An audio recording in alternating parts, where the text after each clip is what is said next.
Hey guys, well, welcome to tonight's session with myself, Steve Miller. The whole aim of the evening really is to get some insights, hopefully, that I've had working in sport, and hopefully just give you the tools that you guys need in order to kind of do it yourself, really. I'll share my screen.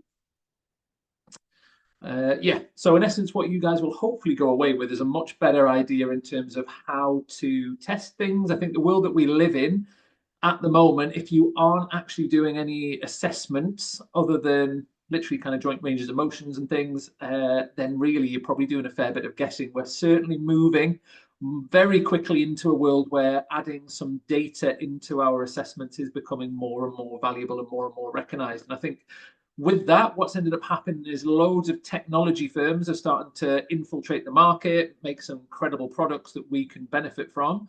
But I'd say it's quite difficult sometimes to navigate through exactly what you need. Potentially, do you want to invest in stuff? And then what are the actual tests that you're going to use with your athletes on a day-to-day basis, really? So hopefully by the end of this, you'll have a pretty good idea in terms of some of the things that I've used. And then again, they're all things that you guys can use in your own clinics, really. So this is the session. So it's all in and around sort of some of the tools and profiling things and testing that we've used. It will feature lots of different products from different suppliers. So I don't have any hidden agenda. Being affiliated alongside a university, we did have quite a lot of kits that had been ordered in by the uni. So naturally, we would have used some of that. Whether it's the absolute best all the time is questionable. A lot of these products are really, really useful. We had a big valid influence with the stuff that we were using, but I've always sort of used things like handheld dynamometers and strain gauges a little bit more as time's gone on to give us more of a pull rather than just a push effect with that, really. So you'll see some of the products that we've used. As I say, I'm not connected to any, but there's lots of variety in terms of what we're going to use. I'm not going to ruin the actual presentation. There's different suppliers. So PhysiQuip will supply strength by numbers. Valves you can go to directly. We use Remaker, who were brilliant with a strain gauge, and then we just use an Active Force 2 in amongst our clinics for some really nice quick data, which you can get through Physique. Now, this is my journey, but if you haven't already, it was really nice to see and hear from some of you guys. So if you guys have finished in clinic or you're working with a sports team or you're doing something completely different, it'd be really interesting to hear what you're doing. Just pop it in the chat group. If you have any particular questions, things you want covering, then please put that in as well. Obviously, we've got loads of different angles that people go to with benchmarking and LSIs and all this kind of stuff. So if there is anything that you guys want to ask about and you've had in clinic that you're just not sure on, want to plonk in there, then I'll sort of deal with that in due course. Now, I've just flown back a couple of days ago from Podgorica, which is the capital of Montenegro, where our European Judo Championships were. So thankfully, we didn't have any injuries at all when we're out there. But I think a lot of that, although there's a lot of chaos and things that you can't predict, we do instill a lot of testing to make sure that these athletes are at the level that they should be. Obviously, anything can go wrong on a day, but I think it's really important to add that data so you've got a really good sort of confidence yourself that things are going to go okay, because it is a world where there are lots and lots of big injuries. Some of the ways that people win are to basically lock out people's elbows, choke people out. Some of the attacks that they'll do on knees will end up in a lot of ACL ruptures. So we do usually have minimum of 1, potentially maximum of 4 ACL injuries per person who are in there. So these people are pretty familiar with rehab, but the nature of the beast of judo is people will pick up injuries. So there are lots of shoulders popping out in different directions, elbows that become dislocated, UCLs that will just kind of rupture and things like that as well. So if you are working in and around a world, I know a lot of you guys are working in rugby, you'll see some of these big trauma injuries, which are really interesting to rehab. But again, the forces that go into some of these sports, we have to make sure that we're trying to manage that and match up the demands in a rehab environment. And a lot of that comes from the testing. So hopefully that's useful. Now, the other side of injuries is really sort of in running sports. This is our sort of direct data from our Newcastle Falcons season that we had. And what you'll see is certain times of the year, there might well be some spikes in terms of different injuries that recur, or you have like a bit of a bout of those. So sometimes having that historic data is really, really useful. Sometimes what you need to do is get your little detective hat on, isn't it? And try and work out what is it that's triggered some of this. Is it just load? Is it changes in training? Is it changes in gym work? Is there some additional stress, travel, etc., etc., that might be adding some additional strain? So some of that testing and ongoing monitoring is also really important. So you might do a big screen, but actually that ongoing assessment is also really useful, because if you can prevent an injury happening at all, that's ideal. If it's potentially going to develop into a grade 2 and you can make it a grade 1, again, that's going to have a massive impact in the availability of athletes, and then go from there. So what I did to try and help you guys out was create a course. So I'm going to share some of the material that you guys have from there. Obviously, there's loads of different things, from upper limb, lower limb, range of motion, strength stuff, isometric work. But basically what I've done is just lifted exactly what we do within our sort of UK Sports Institute world, and then let you guys see it really. And if you want to access it, you can do. It's just on the Grow Physio Academy website. All the members can access it, or if you want to dive in and just get the course, you can do. It's just £47, and then that will cover everything. So if you do watch this and go, oh, I just want to look a little bit further in depth at some other things, obviously I can't cover everything in a couple of hours, so there is the full course that's on there. And what it covers is all of these sorts of assessments, really. So isometric stuff, proprioceptive work, ranges of motion, plyometrics, capacities, and sort of cardio testing as well. So when we have that data, what do we do with it? And hopefully you don't just end up with an abundance of data that you never look at until the end of the season and then go, oh, in hindsight, I should have done X, Y, Z to stop it.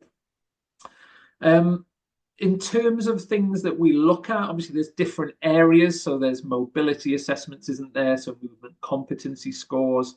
We might be looking at some plyometric measures as well, some strength stuff, fitness related things, and also some max ISO pulls. So this is a lot of the stuff that we would do as part of a big screen. We wouldn't obviously do this on a really regular basis, but a couple of times a year we go through all of these, and then certain ones, what we'll do is we'll select individuals who are maybe a little bit more susceptible to injuries and then test them a little bit more regularly. So if they've had an injury, they've come back, they've hit all your markers, then they potentially stop doing that rehab because they're back in competition, they're fatigued, their body's sore. What happens is some of those scores just drop off a little bit, leaves them a bit more vulnerable to injury. So it's really important to keep on top of some key measures on a regular basis as well. And this is kind of what our big testing days, or big testing weeks, should I say, that happen a couple of times a year are. So that's where we'll find all of our data, work out what it is that we need to hone in on, what are the big injuries we have, how are we going to try and mitigate them, and then potentially just chat through things in amongst your teams that you're working with, and then try and come up with a strategy that's going to help to almost, again, mitigate the risk of potential injuries happening. And sometimes what you need to do is sort of almost just invite people in, have an open discussion, what's worked, what's not worked, what's maybe happening in other sports. Feel free to reach out to myself or other people in the industry, and just ask what they're doing, because sometimes that little bit of creativity and just that discussion might well trigger a really significant change in your own clinics and things, really.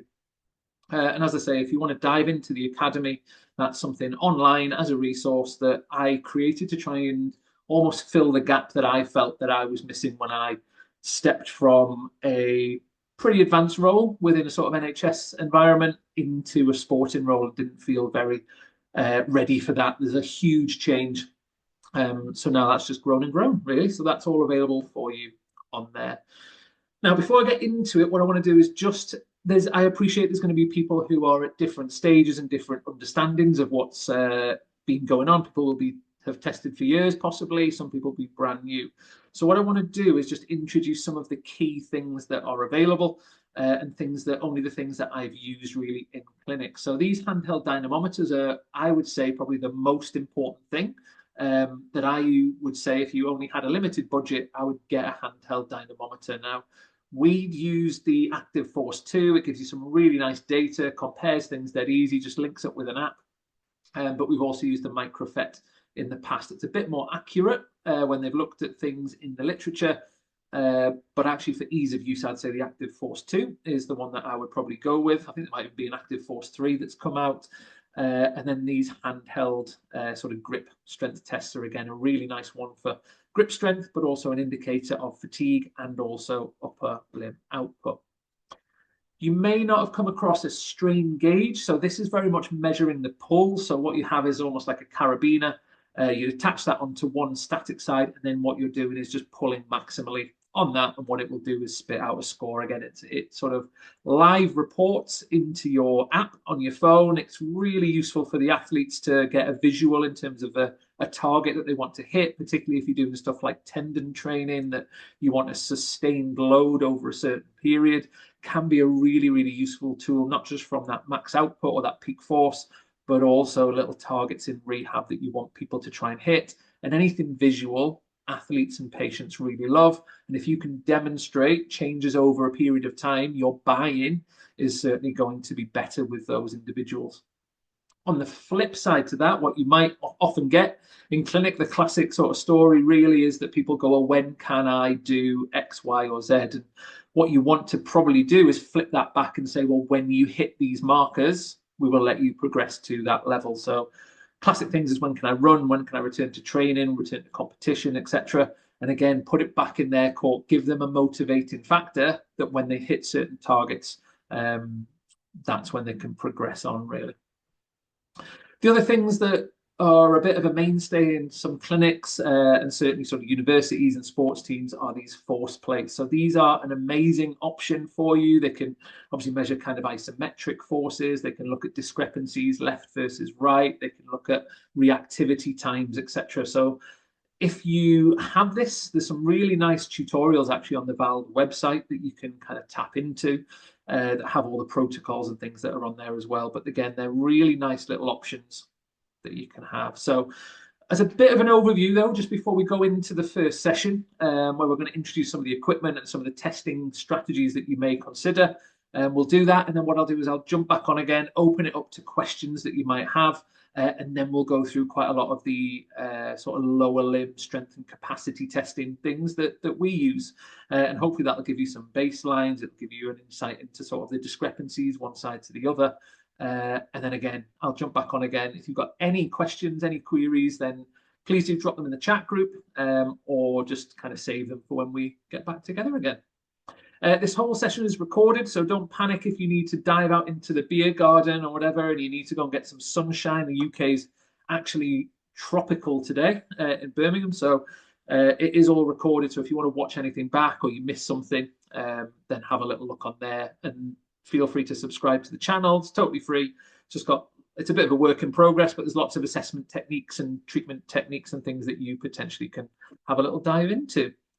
And then on the back of this, I will send you all a certificate so you can have that for your portfolios. And yeah, if there's anything that you guys want to have a little delve into, as I say, the website is growphysioacademy.com. If you want to have a look on any socials or link in with me, just type in either grow.physio or Steve Miller on there. And then, yeah, if you feel like you watch this and don't want to ask any questions on the night, but you want to ask them afterwards, then you can always get in contact with me on there. Fab. So without further ado, what I will do is just play you this first session, and then what I'll do is I'll jump back on again, and then you guys can ask any questions and things that you guys want. So I hope you enjoy, and I'll see you in about 45 minutes. Okay, hi everyone. Welcome back to another session with me, Steve Miller, here at Grow Physio Academy. This session, the real focus is in and around trying to familiarize yourself with the testing equipment that's available out there. So if you've got patients, athletes who you want to collect some data with, you understand firstly what is available out there in the way of equipment, how that potentially works, so you can select the right metrics that suit. And then also what I'll do on the back of that is give you some examples and demos of the ways that we've done it, and then go through some of the helpful apps and sort of free options that you have as well. So on the sort of free side of things, really, the the main sort of most accessible thing for everyone straight away is to have access to gym equipment, and that can be an amazingly useful resource that you use if you're wanting to test athletes. So you can get isometric measures, you can get concentric, eccentric, you can look at endurance, 1 rep max, 6 rep max, whatever you want really, with lots of things that you find in a common gym. So what is in there that you can use? So again, just to familiarize yourself, you'll probably have seen these bits of kit anyway, but we've got a squat rack, or a rig as we call it. That includes barbells, plates, little clamps, things like that you'll use for safety. And then you've also got dumbbells to test one side more than the other. Obviously, if you're looking at LSI, so the comparison of left compared to right with something, it's really useful to be able to measure that individually, so you can have a good, accurate comparison, and then sometimes create a ratio on the back of there. These are some of the other bits of kit, just examples of machines that you'll find in the gym. Again, a really useful option that you can use to get some metrics associated to look at the strength measures that are required when you're testing individuals. How does that relate to their sport? What is it like left compared to right, and how does it compare to the squad? So on the left-hand side, you can see double leg press. This is actually the incline leg press compared to the horizontal leg press in the middle, where you can see that she's doing a single leg exercise. So again, you could look at the isometric duration that they could hold that in at different angles. You could look at the concentric control, the number of reps. You could look at the eccentric phase. You could look at the number of reps, max power, etc. From there. On the right hand side, you can see there's a Smith machine. Again, another really useful tool that I like. It's a little bit safer. You sort of harness in everything along almost along the rack. And again, you can get lots of measures on calves, squats, quads, hamstrings, lots of things that are really useful. The other thing which is really accessible and really sort of versatile is the cable machines that you'll find in the gym. So on the left-hand side there, you'll see the tricep extension. Again, this was something that we used a lot in rugby for people who had some neck problems. Quite often they'd have neck bulges, so it was interesting to see what that tricep power was like. They'd often lose that sort of neural input into the muscle. That would affect the strength. And then what we started to find is that the endurance of it and the max sort of peak force that they could create dropped. But it was a really nice way to get some measures in terms of that. You can do that single arm, obviously, a bit like the cable machine on the right hand side, where we're looking a little bit more at that rotator cuff control. So again, they might be holding that as an isometric. How long can they hold it in that 90-90 position for? Or are you doing sort of repetitions? The huge advantage with a cable, obviously over a band, is it's a consistent force and load that goes through it, should I say. Now, if we look a little bit more into some of the testing equipment that's available throughout the market, I think this is probably something that every single clinic and every clinician should have in their locker, really. So this is a handheld dynamometer. The premise of it is it has a pressure sensor in the machine itself, very portable, something that you can move around, fits in your hand, hence handheld. And what it does is when you push into the plate, it will give you a reading of the max force and often the sort of average force that you've had over a certain period.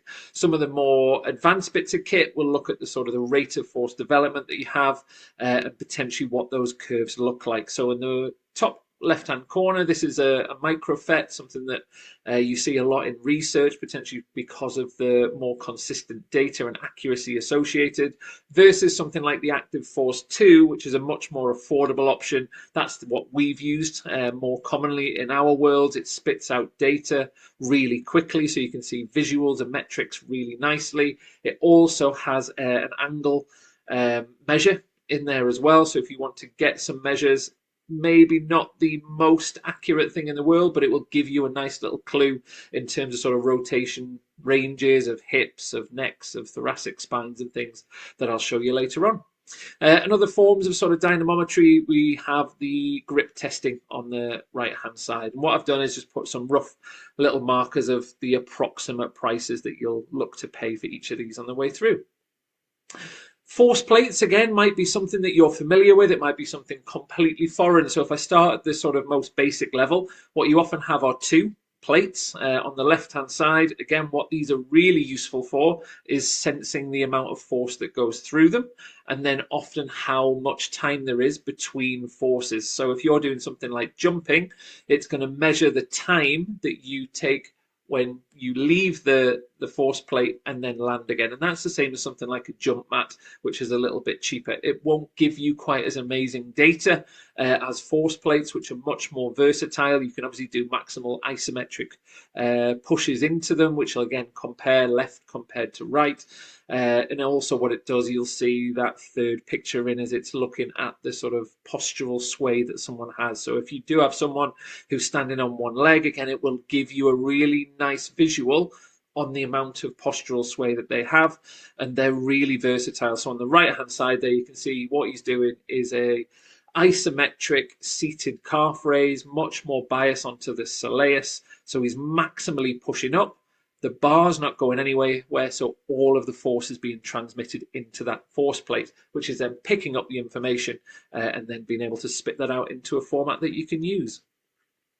This is not my analysis, but there was a big sort of investigation into the different types of force plates. These are some of the ones available on the market, and they all have different variabilities and things that you might want to think about. So which one's the most portable, the most versatile? Some may only be available for lease as opposed to purchase, and obviously kind of price and budget and things are also pretty important as well. Other things that you'll come across, which I think revolutionize practice, are strain gauges. So it really measures the amount of pull that you have. Now, we use the Remaker a lot in our sort of daily screening or weekly screening that we do, because they're a really nice, affordable option. We've got 4 units, so all the squad can go through and get some measures really nicely. It just links into a phone, gives you information straight away. You can jot that down and it logs it for over a period of time and against members of the squad. Different companies will have similar products. So Vald are a really big name in this, and also Axit in the strength by numbers have a pull-it system. The essence of what it is it's really just a carabiner that you see on the left-hand side. You attach it onto something that's fixed, and then you pull onto the other end. So it will basically, depending on how much you pull, give you a higher output rating. This is kind of the most simple version of that you've probably seen in airports or butchers or fishmongers or wherever it is where you're trying to weigh how much something is. So same sort of premise really. You've got one fixed end and then you're going to add the load onto the other, and it's going to give you that information. Now, these are also options that you might decide to use that are really cheap. Jump on Amazon, go and grab one for about 30 quid, and it will give you some metrics related to what's happening. The downside to these is it doesn't often give you the number that's the peak force. So they might hit a higher level and then it sort of drops back down again, and that's what you log. But you have to have eyes on all the time with these. But they're a really nice little option that you can use in practice. At the complete other end of the spectrum, what you've got are the isokinetic machines, where you're looking at dropping 50 grand plus for something like this. Again, you'll see these used all the time in research. They're probably the gold standard in terms of measuring concentric and eccentric output of quads and hamstrings and getting ratios at different velocities and speeds. And really, this is just one of the athletes that we have in judo going through this on the back of her ACL testing. So we would just do this periodically with them to try and get a nice little idea in terms of what stage they're at. Is there any discrepancy side to side? What's their hamstring to quad ratios like, etc. So amazing bits of kit, not just for knees, also for all different parts of the body, but you'll spend more money for more attachments that you have on there.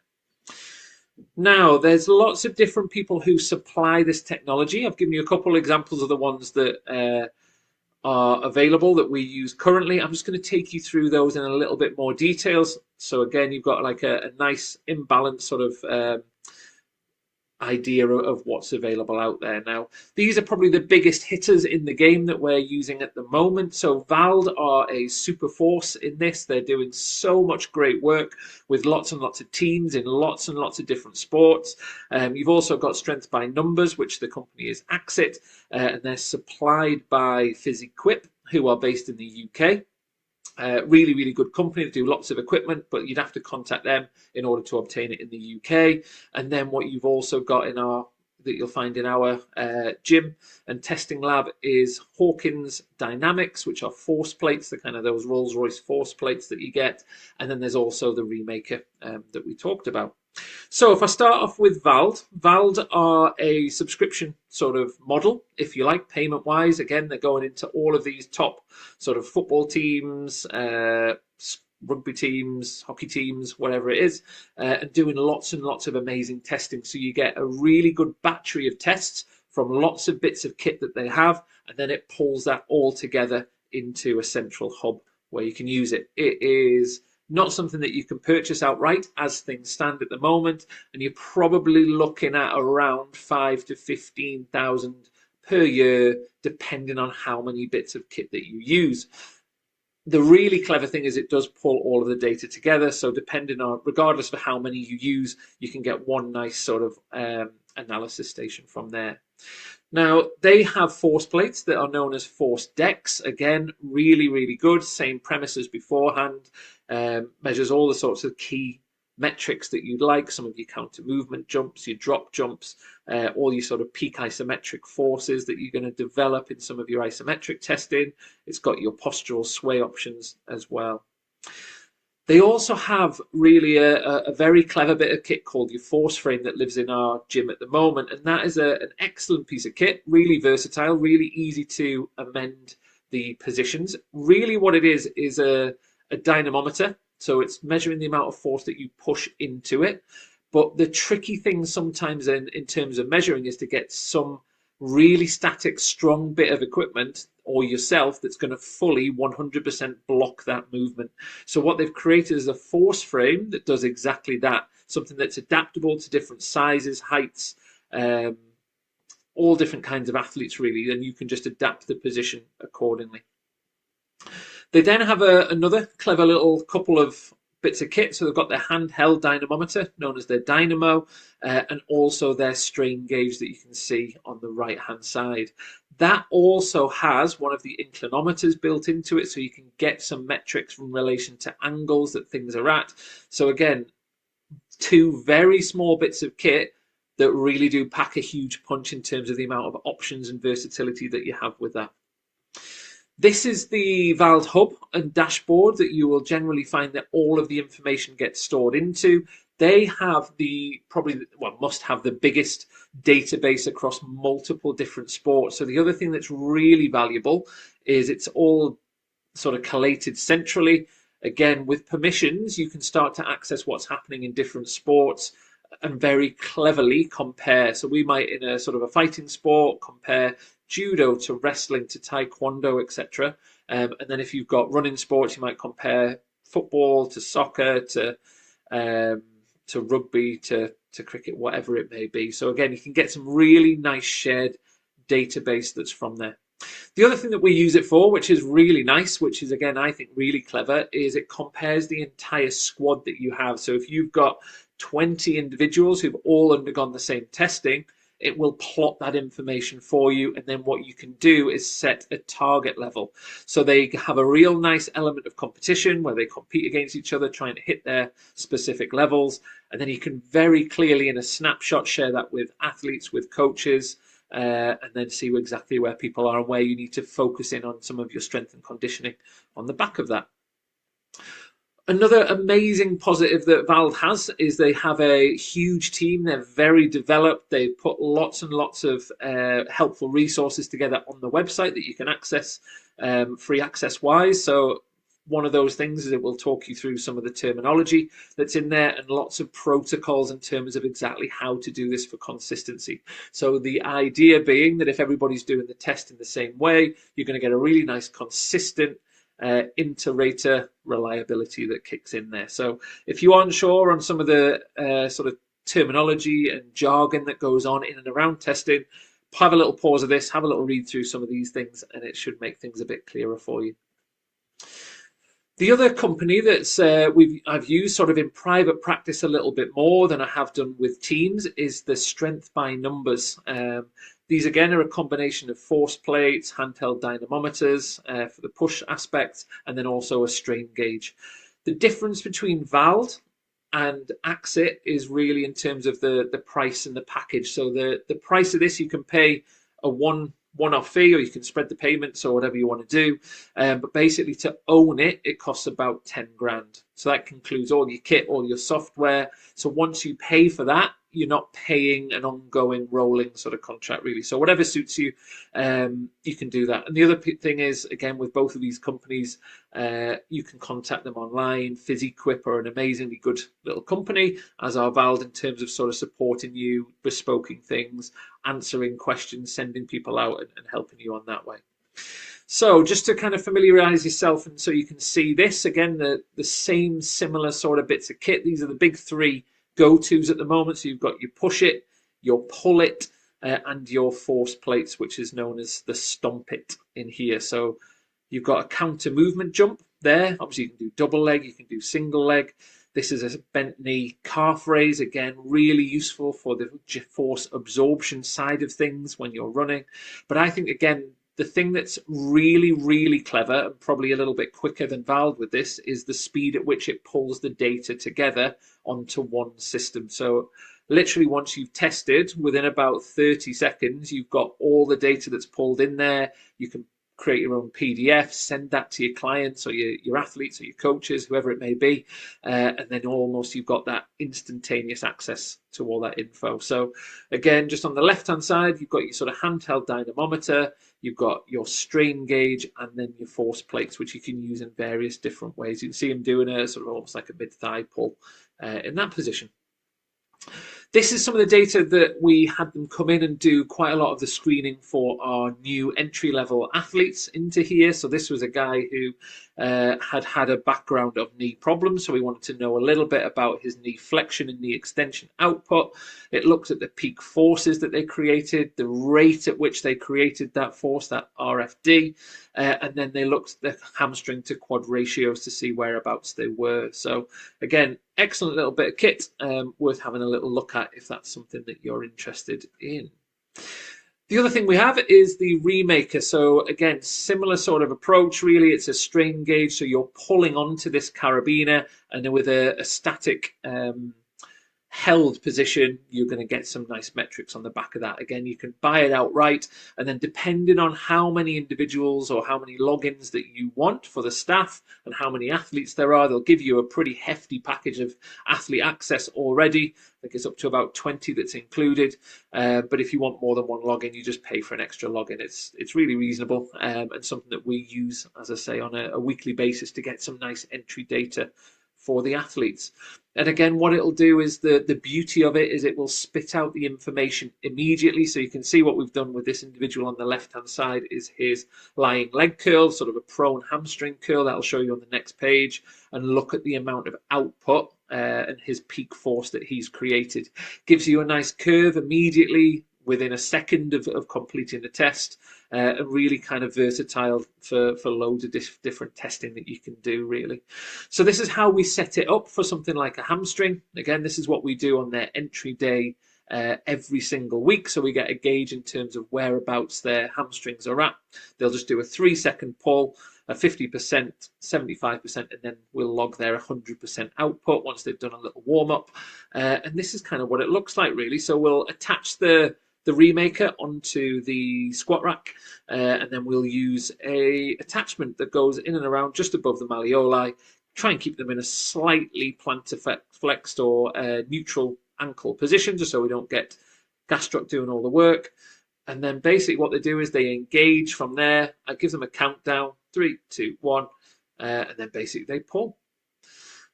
And you can sort of see there, that's the test complete. Now, again, sort of this is the Active Force 2 that we use quite regularly. It's really sort of versatile. Again, lots and lots of different areas of the body that you can test it. Instead of being a pull, you're pushing into it. But again, big challenge with this is making sure that you've got a static, non-moving resistance. So the images you see on the left-hand side, it can be really tricky in terms of maintaining a completely stable base if it's yourself. So I'd always try, if you possibly can, to do it pushing against something for a bit more reliability. And then the other thing which is really nice with this is, again, it measures angle. So it has that inclinometer and angle monitoring system built in. So if we wanted to look at something like thoracic rotation, lots of rotation in judo, we can do that quite nicely. And what it does is compares the left rotation to the right rotation. And that doesn't always have to be completely identical for us in judo, because they'll throw off one side. But again, it's nice because we can consistently, very quickly check their left rotation compared to how it was a month ago, and their right rotation compared to how it was a month ago. So again, making sure that we don't drop off in our markers. Grip dynamometers are quite simple. You just adjust the grip bar to whatever level it is by turning the little dial in the middle and then just squeezing with all your might, really. Just again, for consistency, make sure it's at the same level each time. There's little numbers that sit along the side. And again, this is a really nice indicator, not just for grip strength, but also for levels of recovery and upper limb output.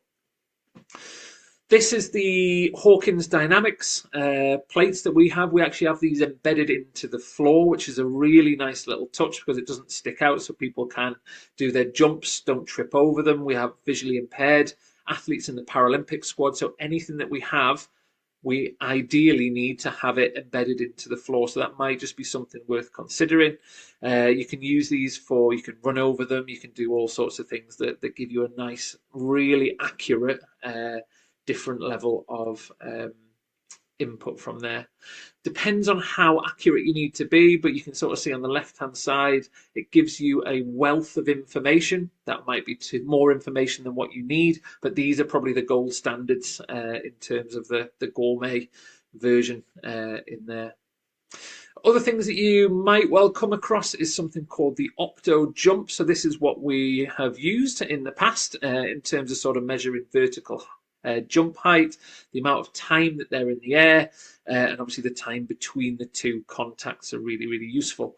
They're not a cheap bit of kit, but again, if you're doing a lot of jump testing, they're a really nice, really portable option. So unlike the force plates that can be a little bit cumbersome, these ones just basically slot into a very sort of compact bag and very easy to move from place to place. So if you're on a running track or something like that, these are much lighter, much easier to move around than force plates are.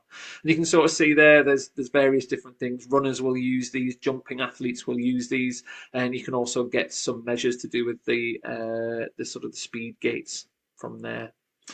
Speed gates are something that, again, are really useful. We use them a lot in rugby and a lot in football. What you've got is a speed gate at one end and then a speed gate at the sort of set distance that you're going to go through. Obviously, what you could do, which would be a much cheaper option, is just measure the time it takes that individual to go from one to the next one. But actually, it's really nice to see that acceleration, get a really, really accurate reading associated with that. Creates loads of nice competition, bragging rights in and around the squad. So they're a really nice option that you can use for measuring speed over a certain distance.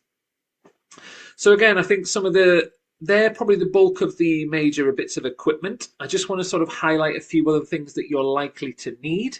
Again, you can buy these brand new. These are often sort of sold secondhand on various places and are perfectly fine. You've got plyo boxes on the left-hand side versus some of your platforms that you're using. So again, different height platforms are really useful. If they are a bit set or not quite versatile enough, the stackable option that you see third along are a great little option. And the other thing with this is just bearing in mind that if you are testing something, so let's say you're using one of the platforms as a base for something like a handheld dynamometer, or you're pushing into it, then it needs to make sure that it doesn't have any give, because that will affect the accuracy. So you can't use a handheld dynamometer on a plyo box because it's going to indent a little bit and reduce the accuracy that's there. Obviously, the more solid bases that you have and the more solid surfaces are going to give you a much better, more accurate reading. And the more variation that you've got in height, with these stackable options, again, it can be a little bit more bespoke for the individuals that you're working with. So they're all available. Some people will just literally make their own sort of wooden box that you sort of use, which again can be a really cheap, nice little option from there.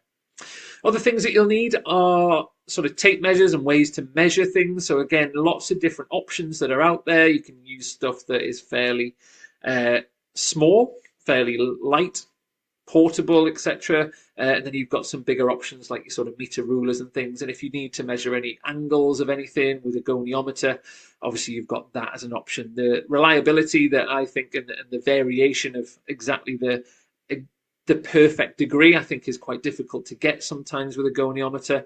But again, it's a really nice, really cheap little option if you don't have anything else. Stopwatches and countdown timers are often things that you may well find just on your phone, so it shouldn't be any additional cost. You can also set different lap times if you have the function on your phone. Certainly iPhones all have that availability. The alternative is if you've got lots of different people testing, you can obviously use stopwatches or countdown timers and things. And some of them will be remote control operated and mounted on a wall if you need it.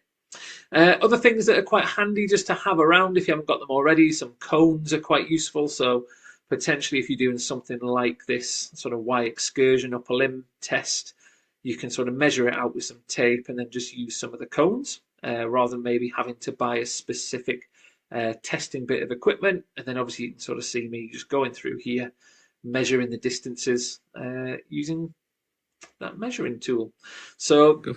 Other things that you might well find, again, are sort of hurdles that you can use for jumping over. Again, different heights that you might find at different times. Tape's also pretty useful, doesn't have to be medical tape. These tapes are from Physique, so if you want to grab them from there, you can do. But again, you're sort of going to measure out a set distance that someone maybe has to do for a lateral hop distance from there.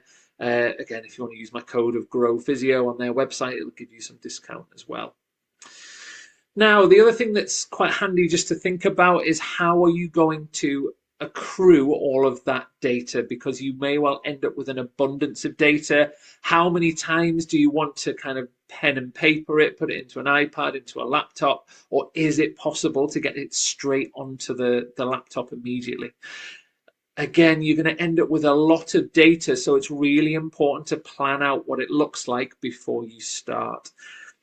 If you know someone very clever or you're very clever yourself and you can start to kind of put some of that together and it automatically color codes things or spits out that LSI, that's a really, really useful thing to have. Again, you can sort of see in the top right-hand corner, we've got something that nicely just color codes things into red, amber and sort of green. So the red are really the sort of flagged markers if people are down, so they know very quickly as soon as they input that data as an athlete that they need to work on that a bit more. And the other thing that's worth having are some targets. So it might be a 1 rep max, a 3 rep max, 5 rep max, 10 rep max of what you're trying to hit with different exercises. So again, you can compare that across the squad, but also give people a nice little marker. Now, just to finish, what I want to do is take you through some of the really useful apps that you might find and are able to download from any app store onto your phone or onto your sort of iPads and things from there. So the first one really is just the Apple inclinometer. So again, if you're sort of measuring something like dorsiflexion range, what you could do is look at the shin angle, like Tom Goom is here. On there, again, going to give you a nice little indicator if you don't want to use something like a knee to wall.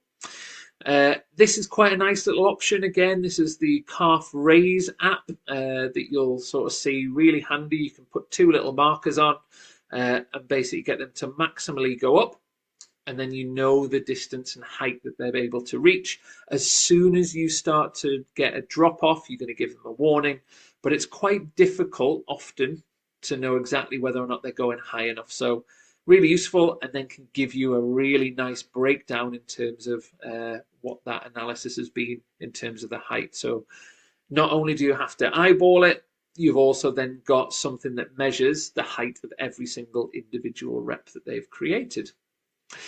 If you are doing something like an endurance test or reps to failure, a metronome is really useful. Again, you don't need to buy one. You could just get Metro Timer app. It's absolutely free. And all you'll do is just set the cadence that you want and it will beep on that cadence.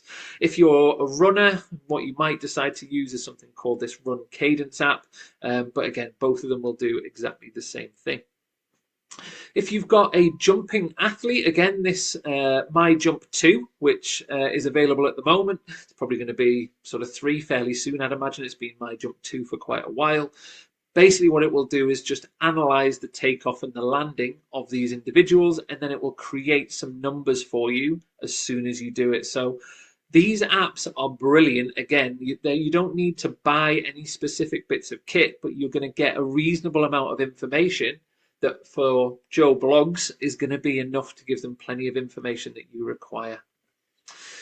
Other things that are really useful, again, if you've got kind of Apple Watches or anything that's going to potentially analyze your heart rate on your wrist, that's going to give you an indicator. Is it the gold standard? No, it's not. But is it going to give you a really nice indicator? Yes, it will. Really useful for things like cardiovascular training. So if you wanted to hit certain zones, and by zones, if you're not familiar, it's different sort of levels or percentages of your max heart rate that you want to try and stick in at different times, and different programs might well represent that. So again, really useful to flag that. And if it is getting too high, then it'll give you a little warning as well. Now, this is something that I've started using a little bit more for runs and for cycles, is Strava. I use it all the time now. Gives you loads of information. You just basically stuff it in your pocket or on your arm or whatever it may be, and it will tell you so much information and compare that to different sort of, it'll chunk it up into different blocks of different distances, different set areas of the route that you've gone, compare that to millions of other people, compare it to your own personal bests. And again, really, really handy different little options that you can use that are just on you anyway. You can get specific apps, obviously, for running, which is going to give you a little bit more running specific input. Don't necessarily need them if you've got Strava, but again, you might have little tiny features that are a little bit more preferable. So that's it really. I hope that's given you quite a nice little insight into some of the equipment that's available, how it works, what you can potentially use it for. We'll obviously go through this in tons more detail and you'll see these specific bits of testing kit and how they sort of work in practice throughout this course. But just in summary, really, hopefully, again, depending on your space that you've got, may well determine the equipment you buy. Your budget will also have a big influence on that, depending on whether you want to go down more of a monthly or annual subscription route or purchase things outright, might well influence you one way or the other. In terms of the data presentation and collection, think about yourself. How tech savvy are you? How good are you at analyzing things? Can you get an app just to immediately spit out all of that data so you don't have to create a magical Excel spreadsheet that's got all the analysis input things for you? That's certainly the quickest way to do it and the nicest way sometimes to do it. But if it doesn't fit your budget, then again, you might have to think of different little options that work for you.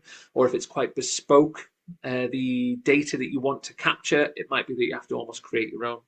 And what I would say is just reach out and ask some of these organizations. They may well have a sort of slight hidden agenda potentially to try and sell you things, but they are going to be, they're experts in this field. They will always be forthcoming. I've certainly found them amazing with everybody that we've worked with in terms of being really forthcoming with sharing tech input, data, ideas, thoughts, and then often kind of the ability to compare that and think about other options that you haven't thought about yourself are really, really useful. So that's it, guys. Thank you so much for watching. You're probably watching this in the Grow Physio Academy as things are. If you've got any questions, do drop me any messages. And I'll see you in the rest of the course, guys, where we'll actually get into the nitty-gritty of how exactly we're going to test some of these athletes and what we're going to do. Okay, folks, there you go. So hopefully some of that stuff is familiar with you already. If anyone has found this completely over their head, then obviously kind of feel free to ask any questions. If you want to delve any further into any areas, then ask any questions. If you want to add anything into the chat group, that'll be grand. But yeah, if there aren't any questions, then and you want to ask anything about, I don't know, maybe the squads that you're working with or any other tips and things, some of it might well come out in the second half when we look at a lot of the lower limb actual assessment formalities of what we do and how we interpret that information. But if you've got anything that you can't wait for, then obviously just fire away. Feel free to ask. And if you want to pop your microphone on and ask a question, then by all means do.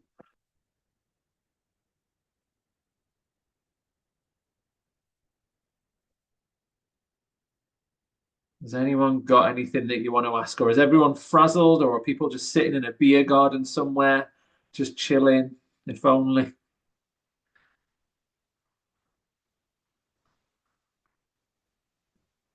It is quite an exciting little thing, and you can experiment with testing and basically just make it fit your own cohort of people and what you have. So there's no rights or wrongs necessarily. There's some things that will give you more accurate data. But yeah. Oh, Gemma, found it helpful, especially regarding pricing with different pieces of equipment. Yeah.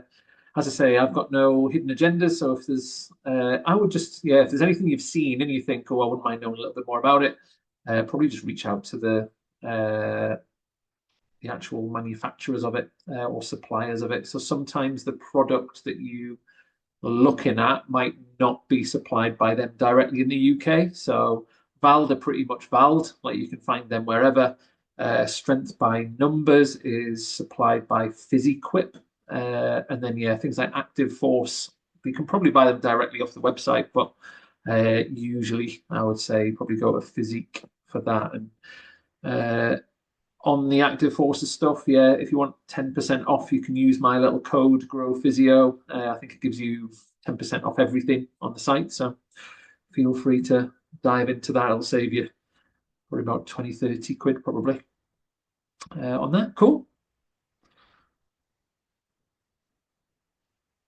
Well done, Gemma. You buy it all for your team and clinic. Good work. Hi, Steve. I've got a Hi. question. Yeah, fire away, mate. With regards to the handheld dynamometer, I've heard a lot of people say that just using the standard Oxford scale and using your hands instead, so you don't have a dynamometer, is detrimental compared to other things, and you don't get actual accurate readings. Is that something you agree with?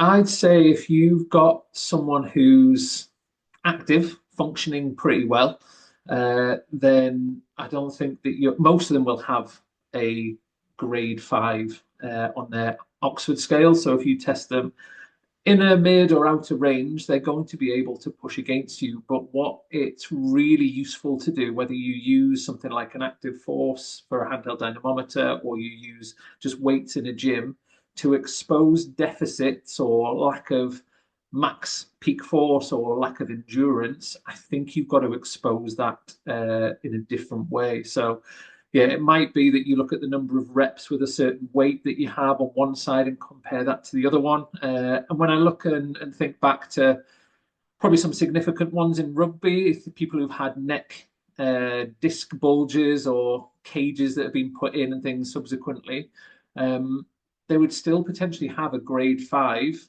on an Oxford scale with something like triceps. But if you put them under some load on a bench, for example, the whole bench would just completely, the barbell would just swing to be completely asymmetrical.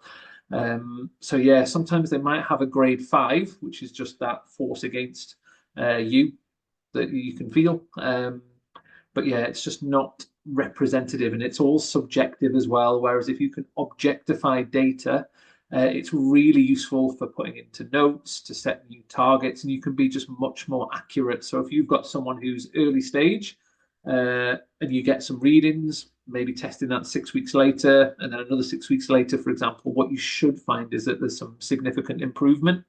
They're probably on an Oxford scale just going to be 5, then 5, then 5. So it's really useful in that way to get some scores overall. And then obviously you can kind of compare it not only amongst maybe athletes, if that's who you're working with in your squad, but quite often these other suppliers like Vald are really useful for us because you can see data from other sports as well. So you can sort of benchmark against them really. So yeah, I would just say I don't think I've used the Oxford scale for anything other than people immediately post-operative to sort of get an indicator in terms of where there are. Obviously, if you've got neuro patients and things like that who are going to have deficits potentially, that can be a different environment where there's still huge value in the Oxford scale. But yeah, for me, I would always try and add some extra value with either weights, resistances, maybe some strain gauges, active forces, force plates, whatever. Good question. Cool. Anyone else got any questions?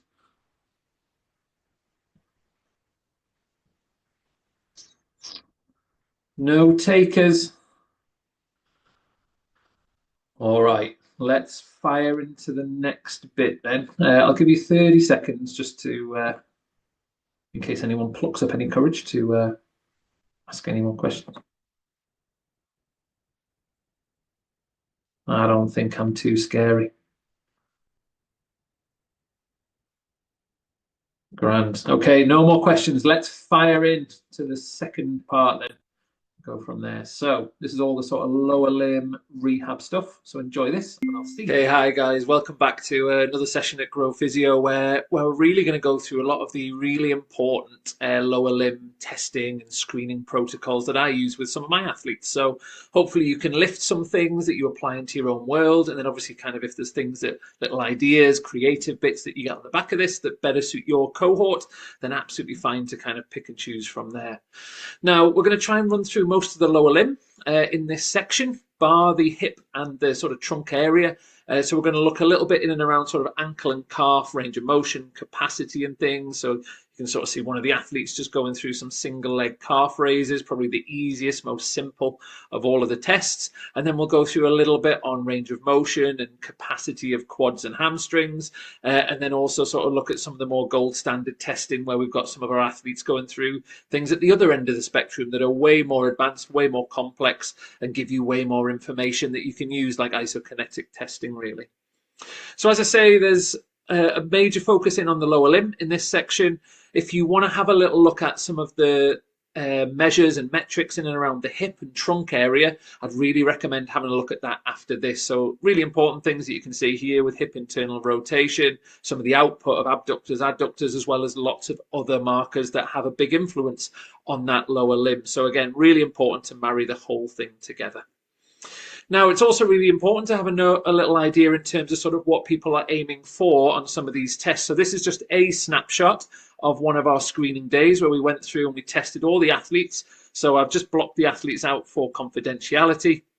But again, it sort of gives you some ideas of where people sit. So if you've got a wide squad of different abilities and sizes and weights and things like that, you can get a good idea of sort of where people are sitting in that spectrum. It creates a little bit of competition, a bit of motivation if you share that information, and also gives you an idea of how they compare relative to the exact sport that they're in at the moment. So just to start simply, what I'm going to do is take you through some of the mobility in and around the calf region and the ankle region. And I guess the major question, first of all, is why is that important? So what is the implications really of having reduced dorsiflexion range in that ankle? You might have an idea already, and I'll just go through some of them for you now. So in the literature, again, lots and lots of evidence suggesting an increase of risk of patellar tendinopathy.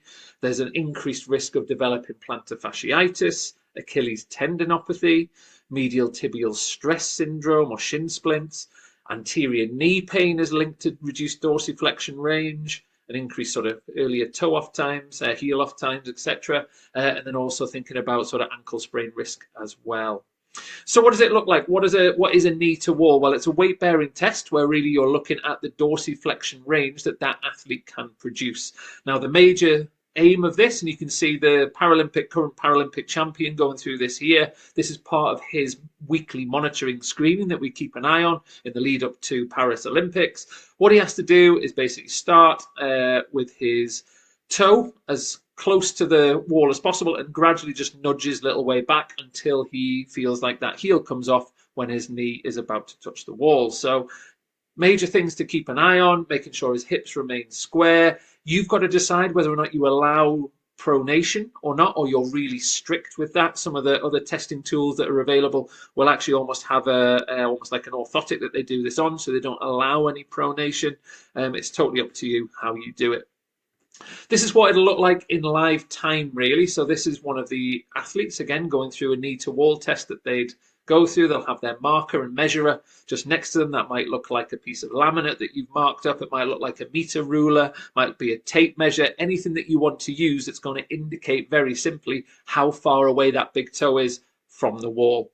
They're then going to try and take their knee to the wall, and they're going to have that distance as far as possible that they can still maintain that contact. So They'll log that, compare one side to the other, what's it like pre-injury, post-injury, etc., and have they regained that range back again. Again, for all the reasons that we just went through, it can have a massive impact on performance and injury risk from there.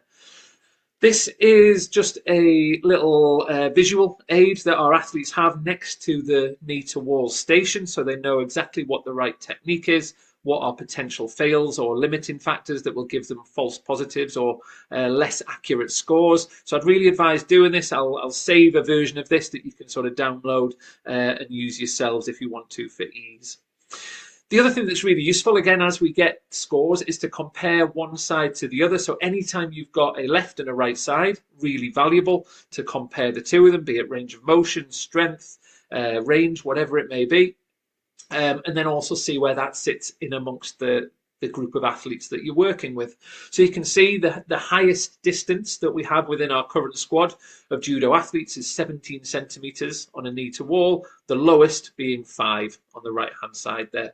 And again, we're comparing athletes one side to the other and seeing where they're at. And as I alluded to before, that also forms part of their daily screening. So again, what they'll do is on their entry day into the centre, how is their knee to wall? What is that ankle range or calf tightness like? And then what they'll do is almost hone in on things. So if it is down, if it's potentially a little bit reduced compared to their baseline score that you see there, what we've cleverly done is just created an Excel that immediately color codes exactly where they're at. So if they're slightly down, what they'll do is turn amber. If they're significantly down on a specific score, what will happen is they will turn red. That will then be a visual cue for them to then go through some correctives, maybe some stretching, some mobility, etc., to try and work out what's going on from there. Again, we can get a really nice idea of trends in squads that go on, and is there certain areas that we need to work on at that time.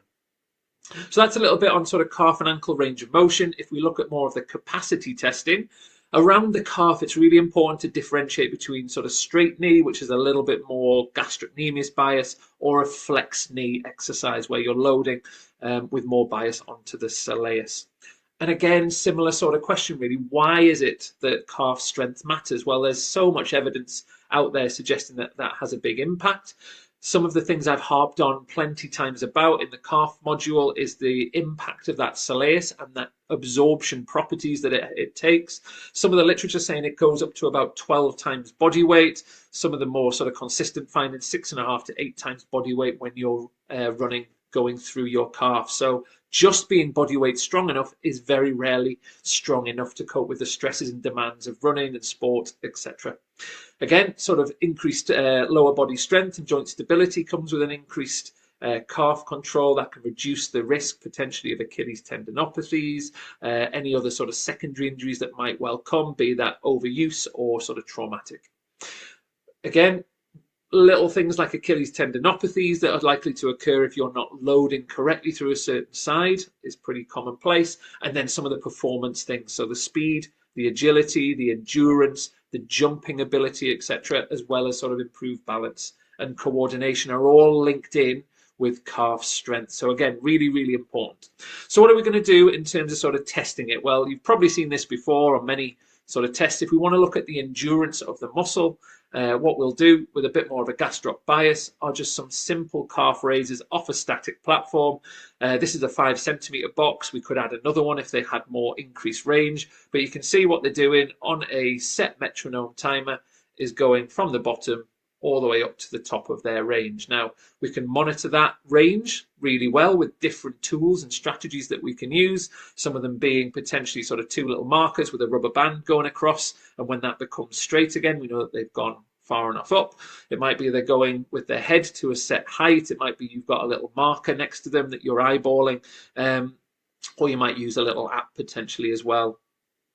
We use a metronome app when they're doing this, so we will go at a rate and a tempo of 35 beats per minute on that metronome. So every alternate beat, they're either starting at the bottom or going to the top of that range, really. As soon as they start to reduce their height, the range at which they go, or they change their tempo or technique, we give them a verbal warning. If they then offend again in the same sort of fashion, that is the maximum number of reps that we will log. And again, we'll do the left-hand side, compare it to the right hand side and see whether there's any sort of discrepancy on that limb symmetry index. Again, with all testing, what we'd hope to have is less than a 10% difference between the two. This is just a handy little app that you may well have seen in the previous course when we're talking about apps that are quite useful. This calf raise app can be something that you may well consider. I don't use this quite as much as I would do with a sort of a height marker that I'd raise, make a little sort of chalk mark on the rig or wherever it was that they're going to. But these are quite nice to give you a bit of analytical information in and around calf raises. And in terms of sort of what you're trying to hit, when there's been investigations done of sort of 500 healthy, active individuals, these are some of the scores that have occurred in different age categories. So usually what we'd have is a sort of a carte blanche, sort of 25 calf raises is a fairly standard level that you'd have for sort of entry back into running again. But actually, if you look at some of the age-related amounts, even for just active people, you're looking at sort of 30, 37-ish. So again, for elite athletes, should that be even higher? It depends on what sort of sport you're working with. If you're doing archery, you definitely don't. If you've got football, rugby, soccer, American football, whatever it may be, then the likelihood is you will. The other things that you might well find, and I'm going to try and give you some alternatives that just exist in and around sort of local gyms and things you have access to without having to buy any sort of specific kit. You've got a Smith machine or a squat rack on the left-hand side. I really like the Smith machine because if people fatigue, they can kind of clip quite easily and not fatigue. And you've also got these machines as well. And again, some of the sort of latest research around the ACL is, can you get 1.1 times your body weight on the bar when you're doing sort of a 1 rep max on some of these exercises in a single leg capacity. So really strong, really sort of related to some of the demands that people will require. So you're going to marry up that endurance and that sort of max strength output. And we can do exactly the same thing when we look at sort of a more soleus bias exercise. So again, calf raise machines in the gym. You're going to find Smith machines in most gyms, or you might even, if you don't have any of those bits of kit, just use something like a dumbbell. So again, what you can do is put dumbbells or barbells across people's knees and do sort of as maximal number of repetitions that you can with a set weight, relate that back to their body weight percentage, or what you can do is a max output raise from there. Now, if you want to get a little bit more of an accurate peak force output, I think the best way to do that is to use something like a force plate. So valves, again, are one of the sort of big hitters in this world, some of the greatest sort of equipment and ease of use that we have in the center. This is an example of how you do it. So you can see that the athlete is standing on a couple of force plates. So they've got their left foot on one and their right foot on the other. So you're going to get metrics for each side. Are they biasing one side more than the other? And they're going to measure the amount of force coming down. So the critical thing is that that bar does not move. So you set a bar that's completely static, and then you're maximally trying to calf raise into it. So all of the force fires down into these force plates, as here. What I've tended to do is this version of it, though. So I do a bent knee version because I feel like the soleus is often the thing that seems to lag behind more than the gastroc. The gastroc, performance-wise, seems to do all right. The people who I've found have the most problems in reality are the ones who have a massive deficit in their soleus strength. So it's the same principle, 1 foot on each force pad. You're going to use something like the left-hand image where they've got some padding that's there. That bar cannot move. So as soon as they try to calf raise in that position, all of the force is firing down into that force plate.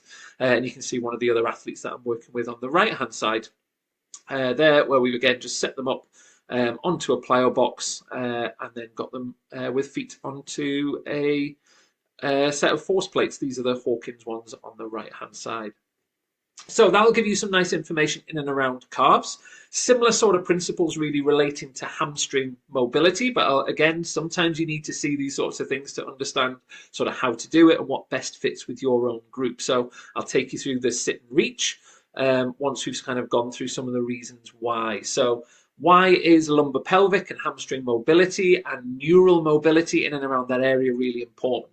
So again, from a performance enhancement perspective, lumbar mobility, looking at range of motion and power generation, can have a massive impact in terms of the performance of an individual, in terms of that transfer of power from the lower to the upper limb, etc., and go from there. Hamstring mobility, again, if you've got runners thinking about stride length or some of the positions that they may well get into, gymnastics, judo, etc. If you've got more mobility and they go into some of these higher risk positions, what you're going to generally find is that they have more give in the system. It might be that you potentially have a reduction in hamstring mobility. They go into almost like a straight leg raised position or a splits position. If they haven't got that mobility, they're either going to pull that muscle or pick up that movement somewhere else. So again, really important to think about that. If they're really tight in the hamstring and they're sprinters, the stride length, again, may well be different, or they might not have that ability to stride out quite in the same fashion, or with a bit less efficiency with there. So again, at those higher speeds, you're going to find that they're a little bit more vulnerable potentially from there. The key thing from a therapy perspective, again, is injury prevention. So again, how does that lumbar mobility add up to some injury prevention, really? So again, thinking about sort of health in and around that lumbar spine region, what's going on there? Potentially, is there some altered load distribution? Are they picking up tension somewhere else because there's not give? Are they changing their biomechanics, etc., because there's not that same amount of lumbar mobility or hamstring mobility? And again, that can influence when we think about two joint muscles, what's happening down at the knee, what's happening at the hip, and then thinking about all the sort of impact of the anterior cruciate ligaments, etc. So again, the mobility is important, as well as that stability and strength that you have in and around those areas. In terms of the other areas it affects, functional movement and technique, and again, sort of optimizing that in a gym environment, a pitch-based environment, again, coordination-wise, all really, really important to make sure that you have a full functioning athlete from there. So how would we check it, really? So this is probably the most simple, most common way to do it. This is a sit and reach box that you'll see here. You can create your own version of these just using a meter stick and a little block of wood if you need to. But basically what you have on the left-hand side is the athlete with their knees fully extended, their heels up against the back of the box. And then what they're going to do is start with a little marker that is sort of in the neutral position to start with, and then they're going to slide it forward as far as they possibly can. This is what it looks like in the third picture. So as they slide forward in a controlled fashion, they're trying to almost nudge that little marker as far as they possibly can, and what that corresponds to is a number, the number of centimeters that they are reaching forward. Now on the right hand side, what you might have is an athlete who can't actually reach that marker. So what do you do in that situation? Well, what we've done is potentially used a meter ruler or some alternate method of using that. So again, we'd sort of use the greater trochanter as a ballpark, have a meter ruler next to them and see how far they can actually reach forward. When people have a really seized up tight back, it's not uncommon that they can't get near these markers. So that's one option. If you have someone the other way around, where they're too mobile and they push the little marker right off the end, what we've used is a standard yoga block just up against the inside the sit and reach box, and then that takes them an extra sort of 10 centimeters further, and then we can get a good marker from there. This is what it would look like. So in terms of sort of live mode, you can sort of see knees extended. As he goes further, the temptation is he bends those knees. So that's actually an inaccurate score. If I show you that again, he starts with his knees extended, but to create an extra centimetre or two at the end, what he does is start to bend those knees, takes a bit of tension off the hamstring, a little bit off the back, maybe a little bit off neural tissue, and he can go a little bit further. Now, the other way that people cheat is like this. So they just, as quickly as they possibly can, nudge the marker out as fast as they can with that. Now, there's no knowing whether there's any rotation, any sort of bend of the knees during that. So again, you've got to be quite on it with making sure that people maintain that extension, maintain that heel contact with the box, and do it in a nice, slow, controlled fashion. We don't want any injuries. Ideally, you'd have people reasonably warm before they do something like that. And similar to the knee to wall, what is a really good idea is create a little bit of a cheat sheet and some tips and tricks on making sure you do this accurately. So every time you get a more accurate measure of what's going on in and around that hamstring, lumbar, pelvic, neural system with that. Now, this is just an example of exactly how that works really well. So what we had was an athlete who had a really hectic training schedule. They went and competed on a long haul flight over in Australia. They came back. They'd been making weight. Hadn't had a great deal of access to anything recovery wise. So they basically gone out there, made weight, fought, come back again. And basically, these were their scores here.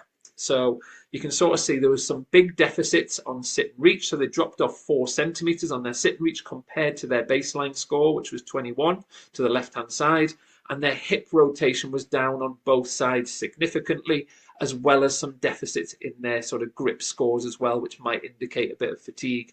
Now, they then went into a training session abroad from there, and then they pulled their hamstring. So what happened was they actually went into what's called an uchimata technique, which is where it's almost like sort of a Romanian deadlift single leg position where they do that at speed. The whole hamstring system gets overstretched, and they ended up with a semimembranosus grade 2 and muscular tendinous junction tear, and that's taken them out of action for say 12 weeks. So again, big time off the mat. Could these sorts of things have been corrected before they got on the mat? Do you change the way that they're training, etc.? So all food for thought with that, really. The other way of testing this, again, from the perspective of hamstring flexibility, is to do something like a toe touch. So instead of doing a sit and reach, which is in a non-weight bearing position, what you're going to do is what's called a toe touch in a weight bearing position. These are all, again, sort of highlighted areas that you probably will know yourself of reasons why hamstring flexibility is important. In terms of the setup, really what we have is someone who stands on a box high enough so that they can sort of reach down beyond. You'd have a meter ruler or a marker potentially that 0 is at the height of the box, and then anything that they get above that height is a minus score, and anything sort of below that is a positive score. Again, key things: staying square, maintaining heel contact, not bending your knees, etc. from there. So this is what it will look like. So what will happen is the athlete will bend forward. You can see they're getting beyond the level of the box, so they'd be around a plus 2 or 3 centimeter position from there. And just from the other angle, again, you can sort of see fingers going beyond the box. Again, if you've got a little marker that's sitting on there, that's really nice. Again, we've got our lovely limber individual on the right-hand side who can't get anywhere near the box. But again, what's going to happen is they're going to have a sort of minus score. That's probably around a minus 8 centimeters on there. So again, if they're really seized up, really tight, they're going to have a minus score. And as that gets better, it's going to get closer towards a 0 and ideally start to nudge into that plus marker box. Grand. The other way to do it is obviously sort of a more clinical based assessment. So the straight leg raise is something along with the slump test that people may well be familiar with. Again, what we're going to do is lie the athlete supine, have a resting leg, hands across the body. Handling is really important. So we're trying to not compress any neural tissue as we do this, maintain the ankle in a neutral sort of plantigrade position. And then what we're doing is just taking them up from a sort of a 0 degree position up as far as they can until they start to observe some sort of tension. Now, the athlete might well describe some perceived tension at that point. They might identify the area at which it's potentially getting a little bit tight. Usually what people describe is that the hamstring starts to feel a little bit tight in and around that mid-belly. Sometimes it's the calf. Sometimes it's a little bit higher up in the back if there's something else going on, maybe nerve root-wise, tends to be a little bit more back-related from there. In terms of transferring that into numbers, because anything that we do, we're trying to get numbers associated so we can compare that before, after certain involvement, is assigned some ways to measure it, really. And again, this is just to highlight really the different ways that you can accidentally add or reduce neural bias, but it might be a nice way to differentiate whether it is muscle or a neural tissue that is potentially influencing what's going on. So these are the ways to add the numbers, really. So on the left-hand side, really classic sort of goniometer. Again, you need someone to do that for you. So you're going to go 0, almost in a totally horizontal plane, and then just eyeball. Usually for me, it's that fibula head. And then you're going to get the angulation between there and mark that down. The other way that I tend to do it if I'm on my own is to use an inclinometer. So on my phone, just a normal iPhone, what it's got is a built-in inclinometer. So you just put that onto the shin, take them up, and again, when they decide that that's where they feel that tension, you're just going to basically get given a score from there. You can see that in the middle one there. The other way that I've seen it done is people have almost the angles written on the wall. And if they're regularly testing this, again, you can get them to take them up to a certain angle and get a really accurate angulation, a little bit better than eyeballing from there. So if we look at more of the capacity side in and around a hamstring and glutes and things, really, well, the most common thing to do that we have is a single leg bridge test. So again, you could do this completely off the floor. You don't have to have an elevated heel. We use the elevated heel option just because of a little bit more consistency, and it means that we can do a longer lever test a little bit easier. But basically what we use is a 25 centimeter platform or box that's firm, and again what we need is a metronome. So we're going to go with that 35 beats per minute again. Again on the beep we're going up, on the beep we're returning down again. So we've got a nice little selection of ways to potentially sort of measure the number of repetitions at a consistent rhythm and tempo that we're doing it. What you have to decide is the most relevant is the angle at which you're going to allow that knee to bend. So it might be you're doing that at 90 degrees, might be you do it at 45 degrees. We've started doing it a little bit more around 30 degrees in judo, just because that seems to be the position that we tend to get more injuries when we're upright. So we get a lot of our ACLs when we have this technique where they wrap their leg in and around them. So actually we need them to be nice and strong in that outer range. That might not be totally relevant for you and your sport. So again, decide which one you're going to do, but you can use things like goniometers or just eyeball that angulation at the knee. So this is what it generally looks like. So you can see one of the athletes is working on their single leg glute hamstring bridging. That's here. They've got their other leg completely unsupported, maintained at a sort of almost a vertical angle. Their hands on in contact with the ground, and what's happening is on the beat they're going up, and then when they come down they're just touching that cone. They're not relaxing onto the cone at all. They're feeling the slight little bit of pressure of the cone. The advantage of the cone is that it will slightly compress, but it's not offering them much support on there. So again, really handy, while the other athlete is supporting them using a kettlebell just so that foot doesn't slide. So again, sort of thinking about other ways that you might do this. Some athletes may want to do this barefoot. It becomes a little bit sore onto their heel. So if they've come in the wrong kind of pair of trainers or whatever, this is one alternative that we came up with where they're using a pad to do that. Again, it's going to alter the height, so it's not as accurate. But again, we've got someone supporting a kettlebell so they can push into that and then making sure that doesn't slide off. When we get to the stage of obviously kind of going up and down, again, we've got that 35 beats per minute. In this scenario, what we've used, because there wasn't any cones, is almost a little foam pad. Again, they're not resting onto that foam pad, but as they come down, they're feeling it. And then what I've done is just sped this up just so you can sort of see what it looks like in the latter stages as they start to fail. So again, really handy in terms of eyeballing to make sure they're at the correct height, to make sure that doesn't drop off. And as they start to fatigue, I'll just have a quick drink and you guys monitor when they start to lose height.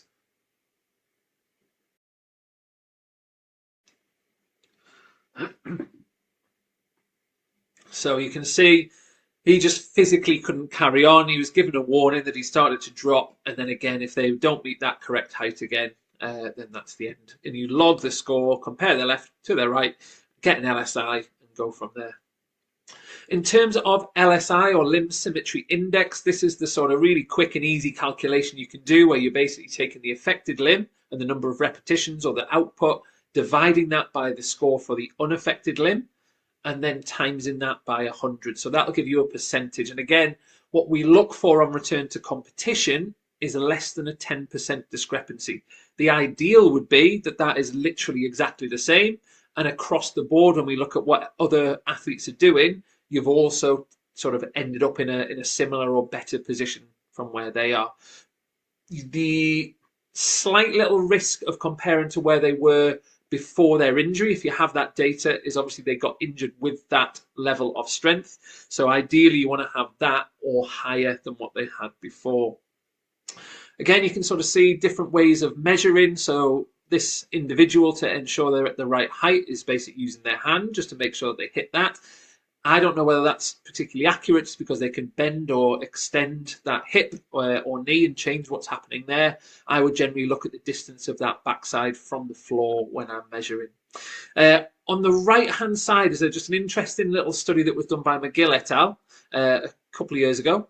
And basically what it's doing is looking at the percentage of participants with an LSI of sort of less than 10% discrepancy really on return to sport. Now, this was done with sort of younger athletes, but again, it shows that there's a lot of individuals who are returning to sport not hitting the desired markers in all of these. So 73% of individuals actually were within that sort of 10% discrepancy range on something like a single leg timed hop, and then worse and worse scores from there. So again, if you're returning individuals, it's really important, and I can't stress it enough. It doesn't mean that they're absolutely bulletproof, but if you've ticked off a lot of markers in rehab, the likelihood is that they're going to be better physically prepared for them going back into the sport that they're doing.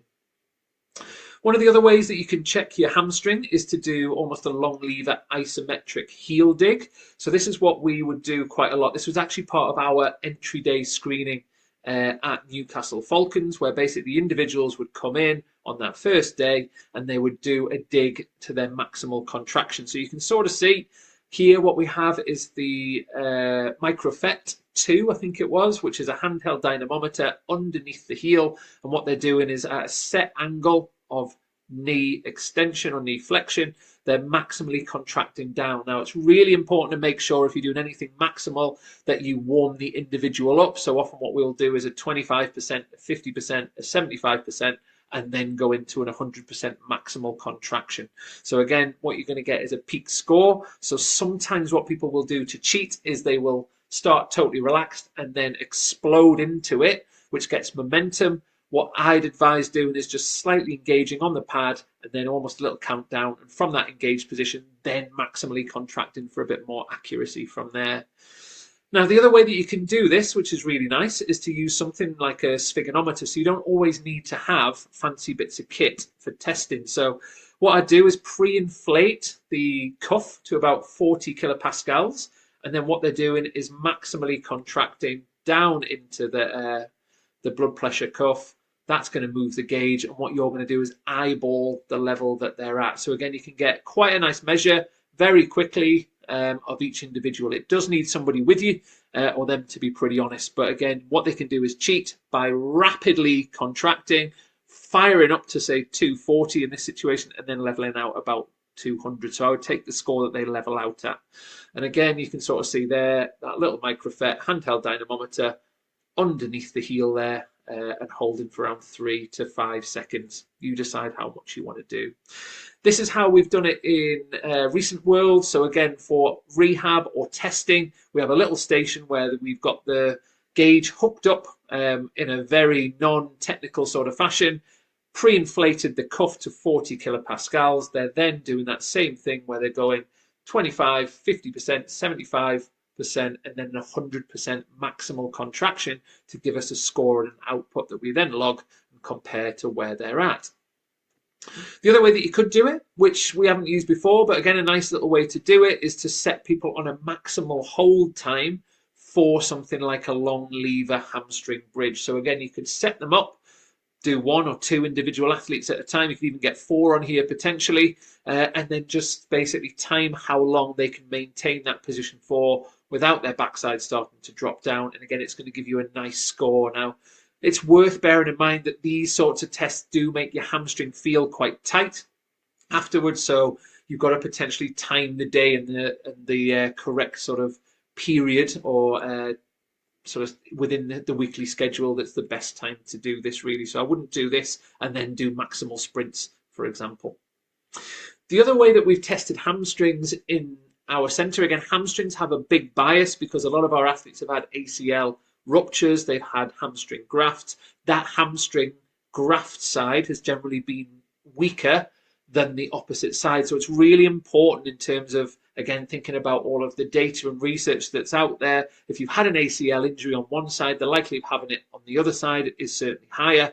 And again, if they've got less hamstring strength on that graft side, that's going to further increase that risk. So we do have quite an emphasis on hamstring testing from there. So What we've started to do again is sort of look at some of using what's called a strain gauge, or in this case, the Remaker.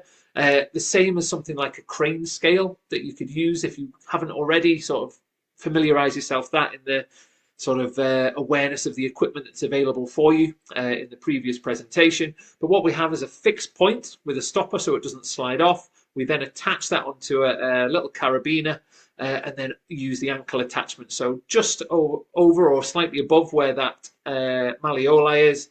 Then what they do is almost maintain a neutral foot position, make sure they're not ramming into necessarily sort of full dorsiflexion, or you go the other way and allow them because of the influence of that gastrocnemius, 90-degree bend at the knee and then pulling in. Again, for us, what we're starting to move away from is that 90-degree position, because that's not the area that people generally get their injuries in. What we generally find is it's more that outer range that we find injuries occurring. So we're starting to look a little bit more at that longer lever heel dig from there. But again, we've got lots of data on this. So again, it's really nice to keep an eye on where the athletes are really.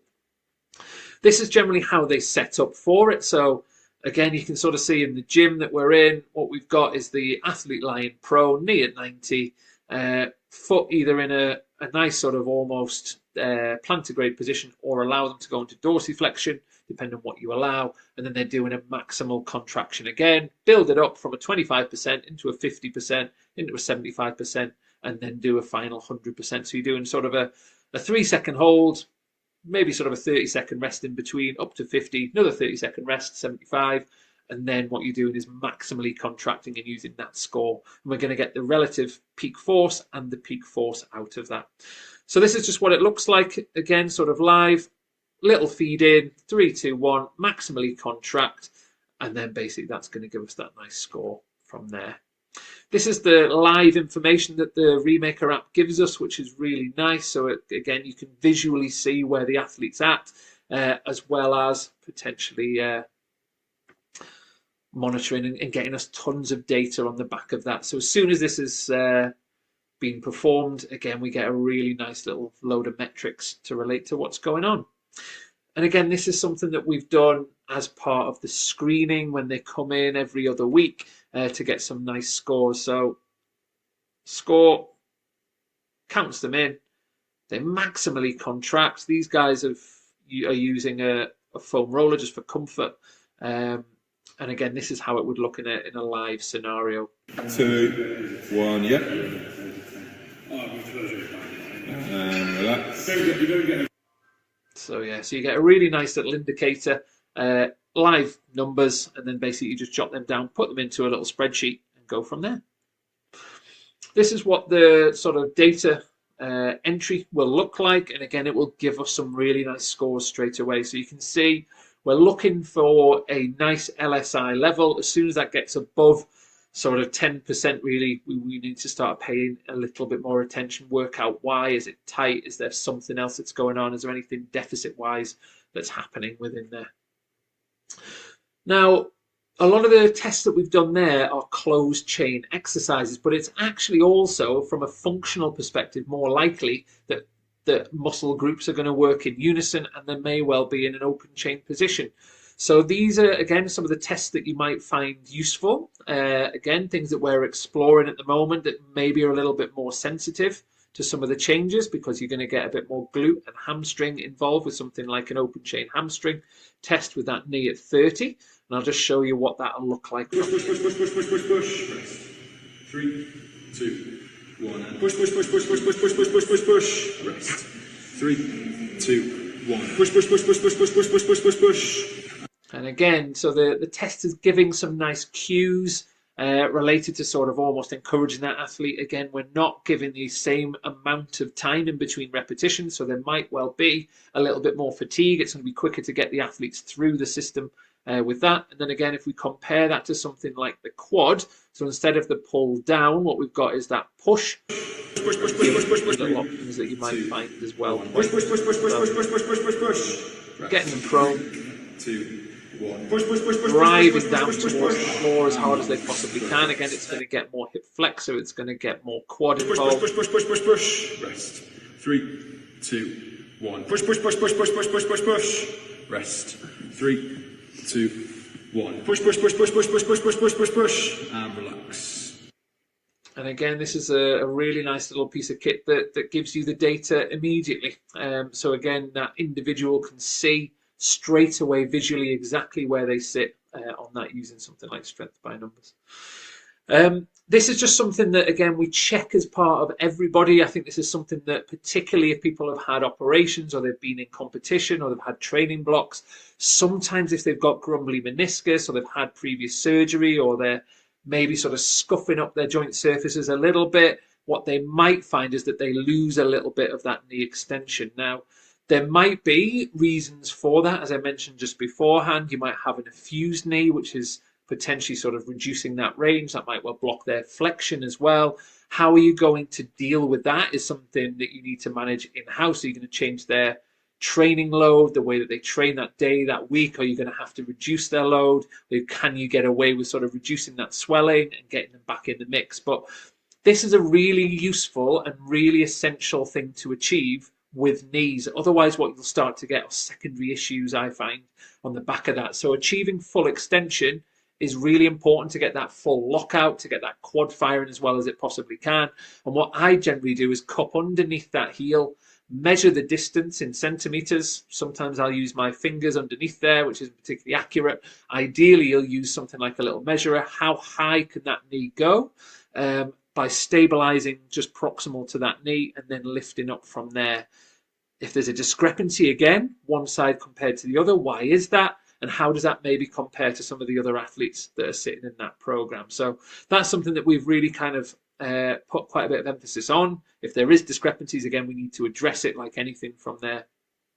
And that's exactly the same as what we've done with a hip flexor or sort of Thomas test investigation, really. So again, what we've done is this test, have a little look at it within the anterior knee section if you want to familiarize yourself a little bit more with it. But what we've done is basically we're assessing the hip flexor range, the TFL, how much is it swinging out into some abduction, what's that rec fem doing, and we can do some nice little differentials in and around that region just to see what's happening. And again, what we get are some nice scores to see if there's any discrepancy side to side and how that compares to other people on the program. So judo is undoubtedly a very quad dominant sport. There's lots and lots of squats, throwing, power related activities. So again, these are areas that typically get really tight and they don't have a great deal of mobility through this. So a lot of these guys fail, if you like, on making the levels that we want to. So we have programs ongoing to address some of those.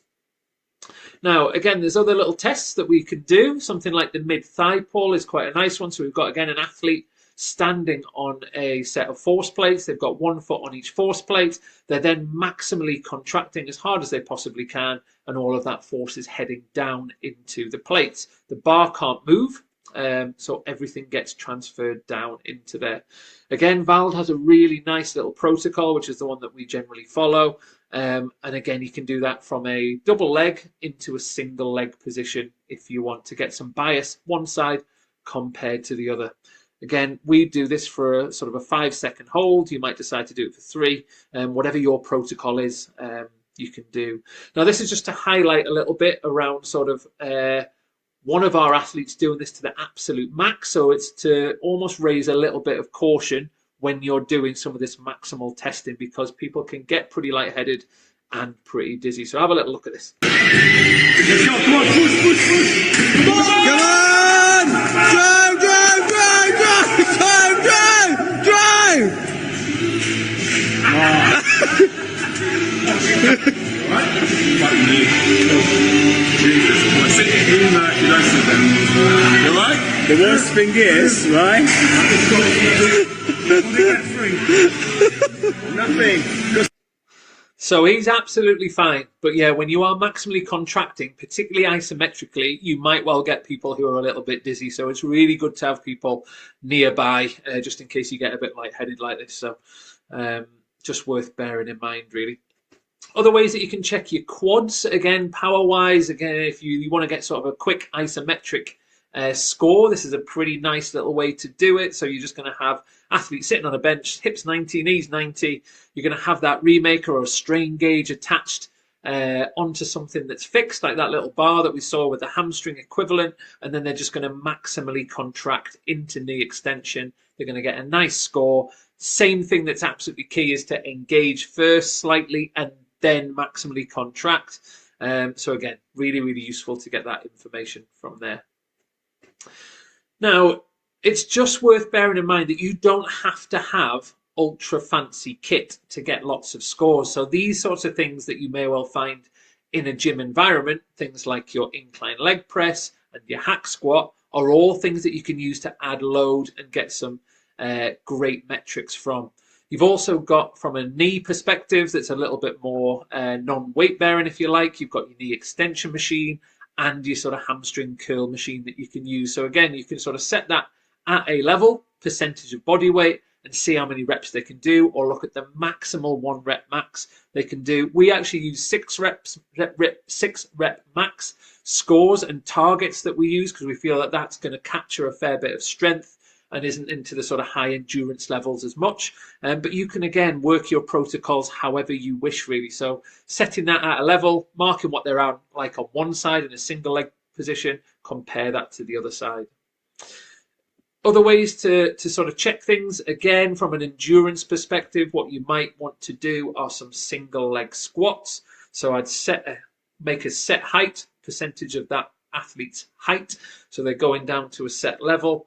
And again, what you're going to do is just measure how many repetitions that they can do before they start to fail on that. And again, you can compare that to your squad. How does that look? And then obviously kind of on the back of that, is there any discrepancies side to side? Isokinetic testing is probably the gold standard. This is why I've kind of left it till the end, but you may well have come across things like this. Now, this is a sort of a working isokinetic machine that you can see here being used by one of our athletes who's sort of checking in post ACL. And what it gives you are some really nice concentric, eccentric scores for both quads and hamstrings. So this will help to identify at different speeds how they're performing. Obviously, the quicker it goes, they also need to be able to hit the specific targets that we want to try and hit, really. What we do with those 3 testing speeds with 5 tests per 5 reps per test, really, on each one, to be fair. Now, that will give you a whole wealth of information which you've got to input. And again, we use a nice sort of color-coded chart. You can very much see what they're like one side compared to another, and then compare that up to sort of squad levels and what the targets are maybe in the literature. This is sort of, again, sort of a way that you can display it. It means you can see it much easier rather than just a whole bunch of numbers. If you're testing people over time, you can look at how those graphs are looking. You can see they were doing pretty well, then they had an injury, then had another injury, and then they've got their scores right back up again from there. But this is sort of the level that they were before their ACL injury. You can sort of see testing in August and October of that year when they weren't injured. And then what happens after their injury, things start to drop off. But we've got them back early doors to try and get some metrics to try and support whereabouts they are, really. So again, it gives you really good, clear targets of where they're at. What things do you need to work on? What do you need to marry up with in rehab to try to hit maybe the highest speed scores, whatever it may be. So that's it, guys, really. So that is kind of a little bit of a whistle-stop tour of some lower limb testing. There's obviously a lot more things that you can test, but I would say that that is a really good starting point, and hopefully you've got some things that you can just lift and use, whether you've got kit or not got kit. That, again, budgets and things are all different in different sports. So again, depending on the athletes you're working with, the sports, the current squads, the injuries that you've had, you can pick some things that are really good. Now, again, if you've gone through what things to think about with what you want to try and test, hopefully some of these things slot in to enable you to gather that effective data appropriately. Make sure you've got protocols and establish them before you start testing. Most of them are available online from big testing groups like VALD, are a classic one to go to if you're not sure what to do. You might want to bespoke them a little bit, but generally, by and large, they'll be an excellent resource for you, and then you'll get some better inter and intra-rater reliability from there. Again, when you're looking at a squad, it's really useful to see how they benchmark against each other. And then if you've got to set targets or you want to kind of set goals related to dates, then you can do that on the back of there.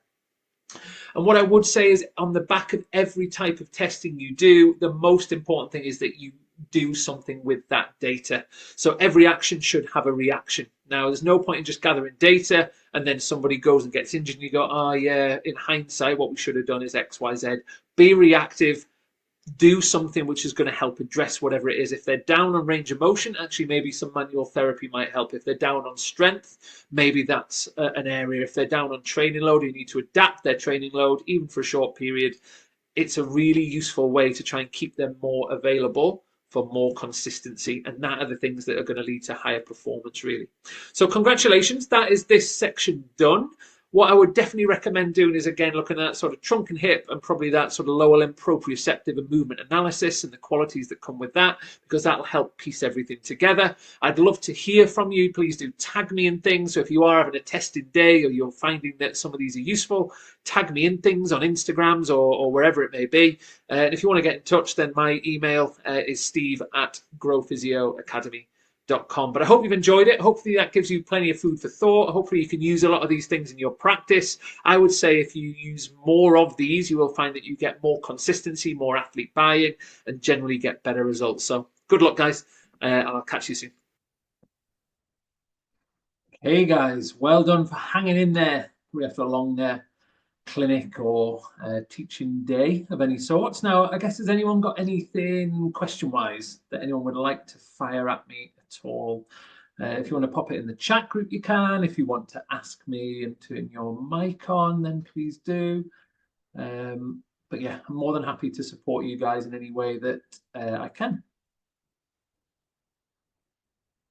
Oh, thanks, Jason. Jason's really enjoyed it. Glad he joined. Good. Glad he joined as well. A little local man from Coventry. I'll look into the other courses to complement tonight. Yeah. So yeah, the courses are all available. They're all online. Hopefully really, really useful for you. Hi, Steve. Oh, hi, mate. I've got a couple of quick questions. Firstly, would you, when these capacity tests, say like the single leg hamstring bridge, for example, would you do that with somebody in the early stages of their injury? So say they're still in the acute phase, there may be 3 or 4 days post-injury. Would you still try it then?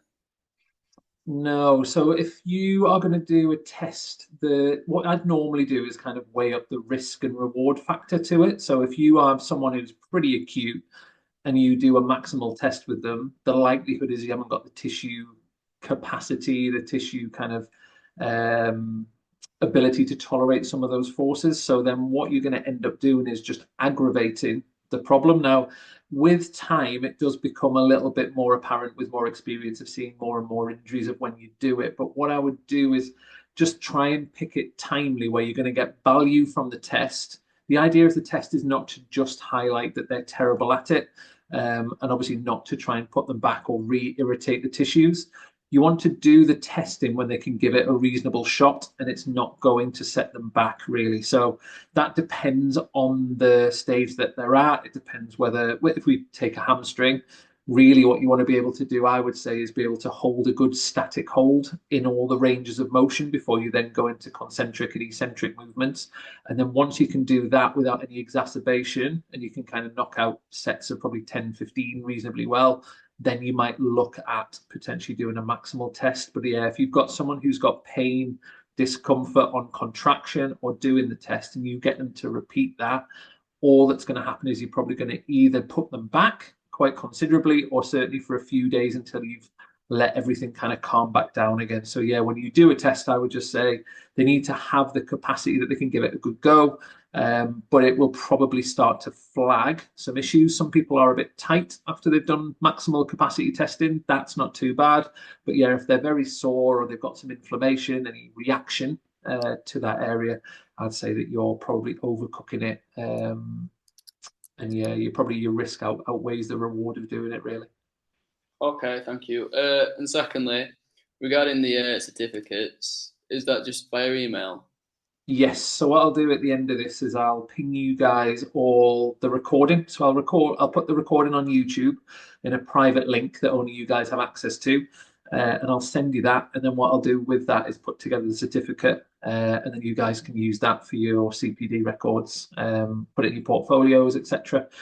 All of the stuff that you can kind of tune in online also gives you certificates and things as well. So yeah, I know how important it is that people get recognition. If you want to share those certificates, if you want to share some screenshots if you've taken them, as long as there's no athletes on there, I'm very happy for you guys to share stuff. It's actually really helpful to let people know that the material's out there, and if people want to also learn in and around sort of sports injuries and things, I'm very encouraging of people sharing it. I think we should celebrate our CPD stuff. Cool. Any other questions, Callum, before I pop on to the others? Not from me. I think that's everything. Thank you very much. Really okay, good. Mate, no worries. Thanks so much for asking questions as well. It makes it great to get quizzed. Just loads of thank yous coming in. Renee's just said, hi, I'm currently helping out with a women's football club tier 5 level, and training is only 1 day a week. What testing would you put in as a priority when time is quite limited? Yeah, this is probably one where I would go with more of a monitoring sort of system. So monitoring is something that we would have alongside testing. So there's generic monitoring where we would have sort of 4 or 5 little tests that we do. And what we do is we'd sit down and we'd teach everybody how to do some of the key things that are applicable to your squad. So for football, your classic sorts of things of obviously kind of hamstring, output's really important, again, to protect against hamstrings, but also with ACL injuries is really important. Some of that sort of the jump testing, which we haven't looked at here, but is in the course where you're almost looking at that sort of reactivity. So sometimes doing drop jumps or hop protocols are quite good. They're quite quick things. I don't know whether you've got a force plate, but they're really, really helpful. If you don't have a force plate, what you could do is just a number of contacts and jumps within a set time. That might not be too bad, or doing some little lateral hops that we showed you in this, and how many they can do in, say, 15 seconds is a little bit of a marker. Our lot in rugby, just for interested, knee to wall every single morning when they came in. They all did an adductor squeeze. They all did a sit and reach and a toe touch, and they all did a grip score. What we've used in the athletes in the judo world, in addition to that, is a standing ash test. So we've actually got them up into a sort of a wall position with the active force, and they're pushing at IYT to get a quick score in terms of what's happening. Because what you want to do is have as little man hours that you need to put into these testing, and they are educated enough to do these tests on their own, and it becomes a bit of a routine. And then what you can ideally have is them checking their scores against the baseline, see if they're dropping off at all. And it might be that obviously that's only done once a week for you, but what you can get into is quite a nice little circuit almost, where they come in and maybe you just pick 3 or 4 very quick tests. They can probably do each one in about 30 seconds, and they just siphon their way through all of these little tests and compare it to their baseline. So it does take a bit to set it up. You do need to get their baseline scores, etc., but it's a really nice way to put the emphasis in the athlete's core and hopefully get some data that's pretty relevant. And if that's too much, you might want to do it fortnightly. I would say monthly is sort of the minimum. But yeah, you might sort of do a little bit of a flip-flop between some tests at the 2-week mark, and then do another few tests at the sort of 4-week mark, and just carry that on from there. So yeah, I would probably steer away a little bit unless you've got a big testing day and a lot of time to do these, and probably stick with more of like a monitoring system if you're in that neck of the woods. And then maybe sort of occasionally get the coaches to do some tests like maximal capacity hamstring work at the end of the session, something like that, to see how they are. Ace, just loads more thank yous coming in. AC's just said, do you have protocols for the hop tests? All the protocols are written down on the website. If the hop test one is the one that you specifically want, I can try and pull that off and then just send it to you all from there.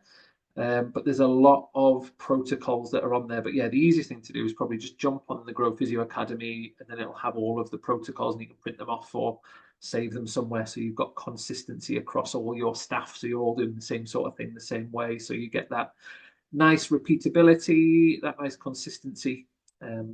going from there.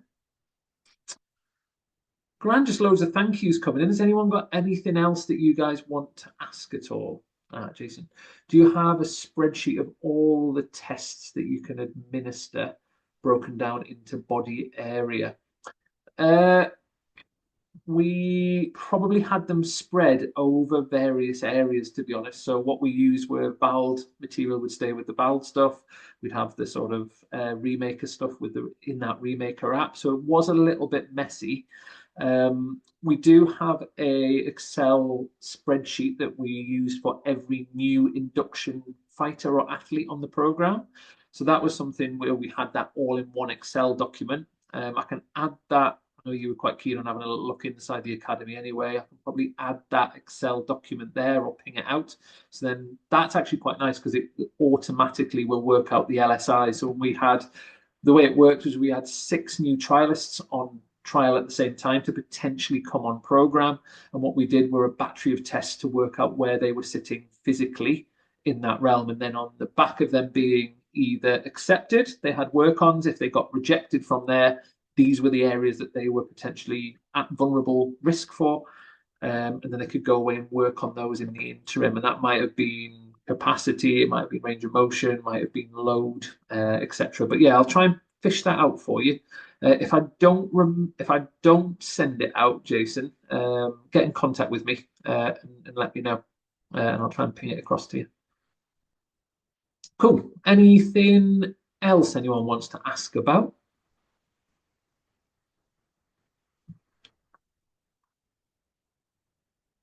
Cool. Looks like they're all answered. Well, I'm going to jump on with all the members in about 5 minutes anyway, because we have a once a month huddle that we call it to basically just support them in any way. So I'm going to do that at 8 o'clock. So I'll jump off. I'll start uploading this stuff for you. And then by the time it's uploaded, I'll ping the email out later on tonight. So hopefully you guys have got it. So if there's anything you want to watch, you can get your certificates and things. Just check your junk mail just in case it does end up in your junk mail box. But I'm really glad you've all enjoyed it. Looks like the feedback's been brilliant, so I'm really glad it's been useful. Please let me know how you get on with some of this stuff. If you find how you're finding administering it, whether it's kind of having an impact on the injuries that you're working with, or maybe some of the bits that are sort of more pertinent that you want to share. And feel free, as I say, to share that on socials so other people can benefit as well. Cool. On that note, guys, I will let you guys go and enjoy your evenings. Thank you very much for attending. And hopefully I'll see you guys very soon. Take care.